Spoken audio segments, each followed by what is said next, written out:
So let's read off some examples of where government intervention would be called for in terms of the financial and economic issues related to adaptation. I lost the pointer here somehow.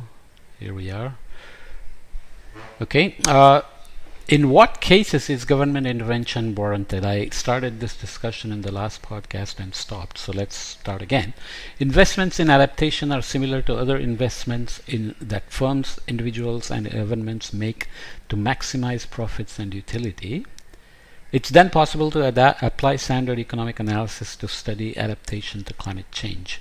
So you have to do all the normative questions to decide adaptation needs and take into account the priorities, risks, and then distributional effects, etc., to decide the tools of financing adaptation. But these are all some things that fit into the standard economic analysis, because investments made in adaptation are meant to also be similar to what firms, individuals, and governments do to maximize profits or utility.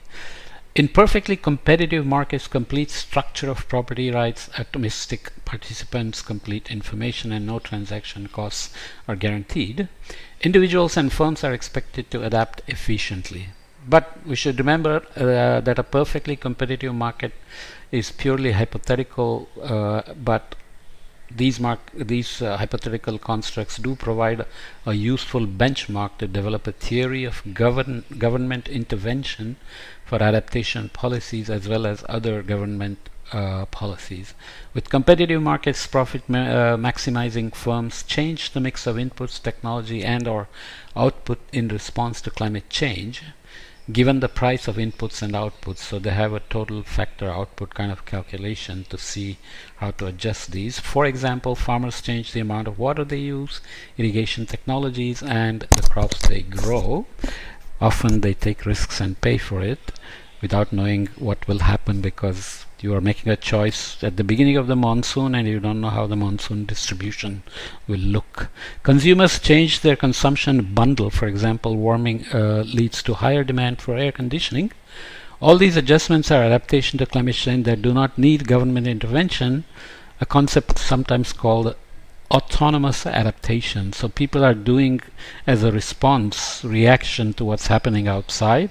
They are not thinking of that necessarily as adaptation, but that's essentially what it is. In imperfectly competitive markets, adaptation is inefficient and governments should intervene, mirroring standard prescriptions for public policy from economic theory, which is the main goal here. Some market imperfections pertain to the nature of adaptation goods themselves. For example, markets invest suboptimally in adaptations with large positive externalities and public goods, such as information about climate change, emergency preparedness plans, seawalls, basic research in new materials, and technologies to cope with higher temperatures. Markets invest excessively in adaptations that have negative externalities, such as air conditioners, which means warming is happening. Air conditioning is a very quick and easy adaptation if you can afford it. And as countries like India become more economically prosperous, more of the people moving into middle class are able to afford things like air conditioner, which used to be a luxury before. But air conditioning in fact is bad for global warming, so you will only make things work. So it's a negative externality. In many instances, resilience depends on networks such as a system of dikes, a water network, or a transportation network. We looked at this in the World Bank report in terms of deciding road network and its vulnerability based on domestic consumption versus exports and so on. As adaptation in each component of a network has impacts on the rest of the network that may not be captured, private adaptation will tend to be underprovided because there is no full network analysis of, let's say, a railway, electricity grid, and so on. Government coordination may be needed to internalize all the benefits for society in such cases. So this is a good example of where government intervention is needed. The extent of needed cooperation for adaptation projects depends on the extent of the externality that is addressed by the project.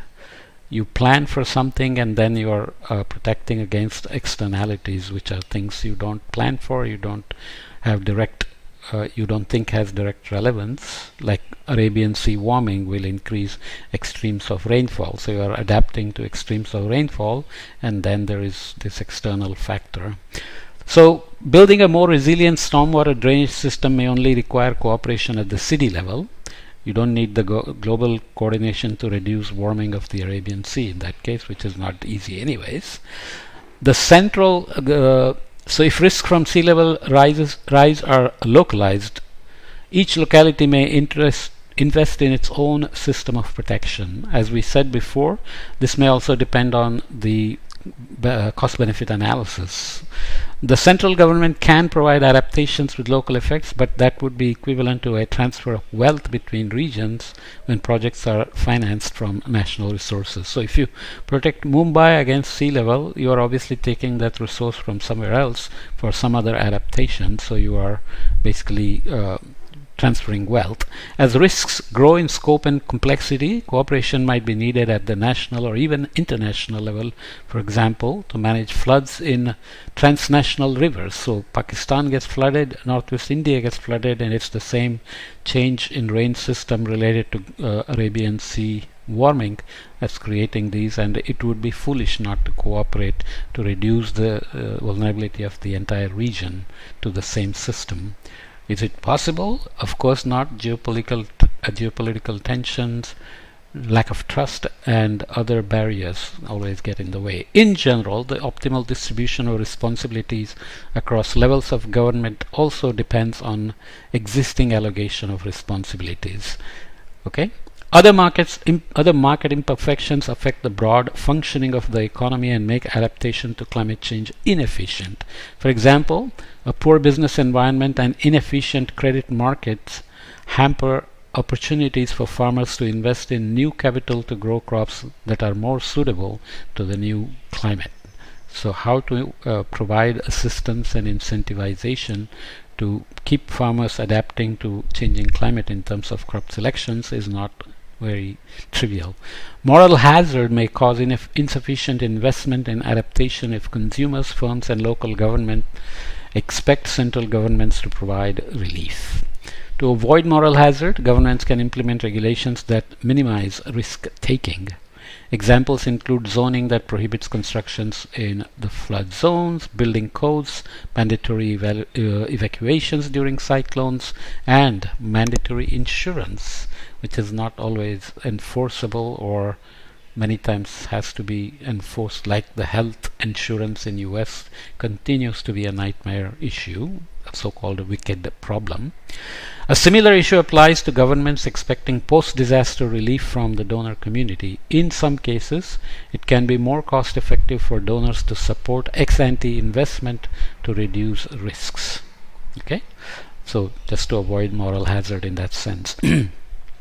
Governments may also consider correcting market distortions resulting from their own policies or policy failures. For example, subsidies to inputs can lead to inefficient use, or subsidies for fossil fuel may exacerbate risks. Of particular concern is subsidized water use, which may worsen water scarcity problems due to climate change, which is a big thing in many countries because farmers are allowed to use massive amounts for agriculture, and sometimes even electricity for drawing groundwater is subsidized. So these are obviously maladaptations in many ways, or policy failures. Barriers to international trade also prevent efficient climate change-induced reallocation of capital, land use, and other resources to maximize their productivity. The European tax for carbon across borders is creating some consternation because honestly, it's not very well thought out in terms of who pays, consumer or a producer, and so on. Governments may consider removing these distortions as a part of a comprehensive plan to improve the efficiency of the economy while taking into consideration the distributional implications of these measures, how the fiscal policy at the top level distributes into the system and affects people. Market failures, credit constraints in particular, can be severe for low-income consumers and small firms. Subsidies are necessary to provide the socially optimal amount of the adaptations with positive externalities. For example, subsidies are needed for investments in research and development in new drought-resistant seeds, in new ways to manage sea level rise, and in more efficient cooling technologies, right? In the absence of externalities, subsidies can be inefficient because they distort choices away from the optimal consumption basket and investment portfolio. Okay, so that's about the cases where government intervention is needed, including its own policy corrections or compensating for wrong policies, failed policies, dealing with international water risk issues, trade barrier issues, and maladaptations like simply allowing everybody to buy air conditioners to deal with warming, or not being able to evacuate people in the path of cyclones or sea level rise or droughts and so on and so forth. So we'll come back and look at international aid aspects of economic principles in integrating adaptation into the fiscal policy. Okay?